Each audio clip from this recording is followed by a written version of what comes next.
Russia is said to be reeling from the unprecedented and audacious drone attacks by Ukraine. Ukraine hit multiple air bases deep inside Russia in what they're calling Operation Spiderweb. Ukrainian officials say that dozens of Russian warplanes were wiped out by the drones that had been smuggled into Russia and hidden on trucks. There is a new round of peace talks between Ukraine and Russia just getting underway in Turkey. So it's an interesting backdrop, these drone attacks. Let's get right to CNN Chief International Security Correspondent Nick Paton-Walsh for the latest on all this. Nick.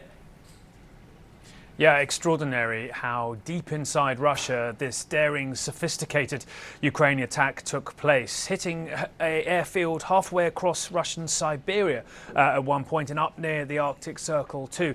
These 117 drones, Ukraine security services say, hidden inside wooden mobile homes, the roofs of which seem to have slid off, releasing this cloud of attack drones. Video, in fact, showing how they flew over Russia's Tupolev 94 propeller-driven strategic long-range bombers, essentially what Moscow uses to wreak havoc across Ukraine's civilian targets every single night, taking out one by one. Now, Ukraine says it destroyed 41 aircraft, including a kind of AWACS-style A-50 aircraft. But really, I think some of the bigger damage here is to Russian military pride, the sense that these valuable aircraft, whose loss may prove a significant problem for their war effort, were somehow impregnable, hidden deep inside of Russia, and that again, we're seeing Ukraine use extraordinary ingenuity. Zelensky, the Ukrainian president, saying this took a year and a half worth of planning, and indeed that everyone involved in that planning had left the country before the attack happened. That kind of technological advance being used to strike a heart at the Russian military beast that likes to portray itself as being impregnable. Here's what President Zelensky had to say at a summit with his European allies in Vilnius earlier today about the attacks. Europe, together with America, has better weapons than Russia. We also have stronger tactical solutions. Our Operation Spiderweb yesterday proved that. Russia must feel what its losses mean.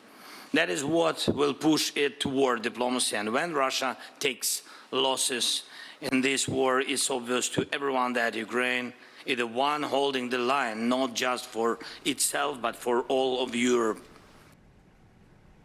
Now, you could see Zelensky arriving in Vilnius, a bit of a spring in his step, really. This is a much-needed boost to Ukrainian morale after months of exceptionally bad news, not only diplomatically, but on the front lines as well. And he's making a point there, I think, which will be welcomed and agreed with by all of his European allies in the room, but somewhat different to the Trump administration's approach, who seem to feel the better their relationship with Moscow is, the more likely peace is. Zelensky, with his European allies, think you have to inflict this sort of military damage on Russia to make it think it can't exist in this war indefinitely.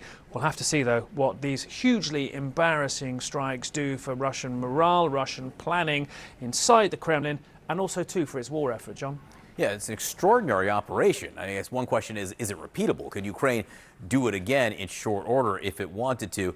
These are all some of the things we'll be watching. Nick Paton-Walsh, thank you very much. Kate? And all of this, as John said, happening as they're heading back to Ukraine and Russia for another round of potential peace talks today. Joining us right now, CNN Global Affairs commentator, former Deputy Pentagon Press Secretary Sabrina Singh, and CNN military analyst, retired Air Force Colonel Cedric Leighton. It's good to see you both.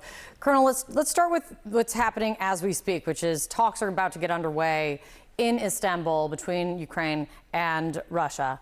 Low expectations from everything I've seen going into these talks as they get underway.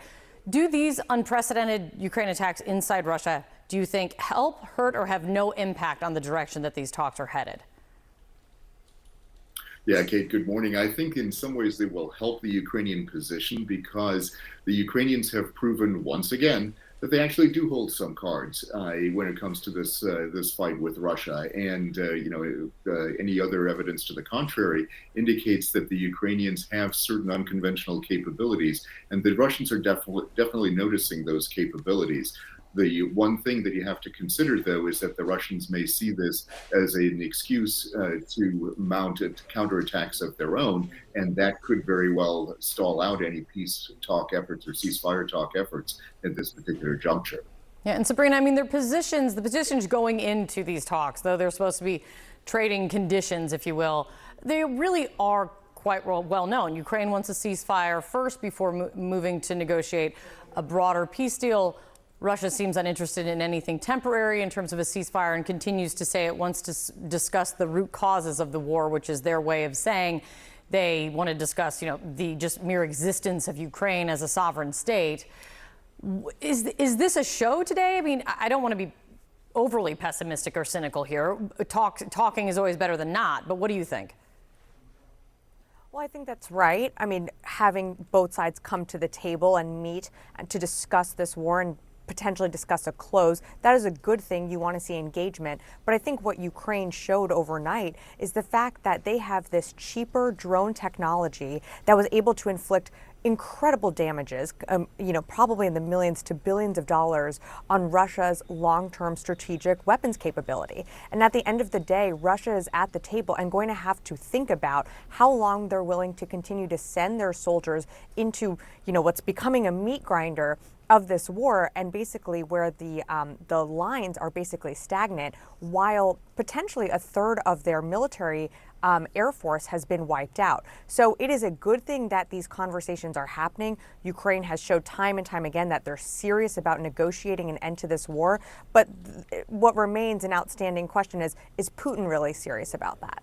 That's exactly right. And Colonel, the Politico described this operation as Russia's Pearl Harbor. And I think the way Nick Payton Walsh was kind of characterizing it is an important one, which is there is real damage that is apparent to Russian military aircraft. That's no question. But NPW says maybe the more damage was actually done, bigger damage to Russia's military pride. I mean, how big was this from your perspective?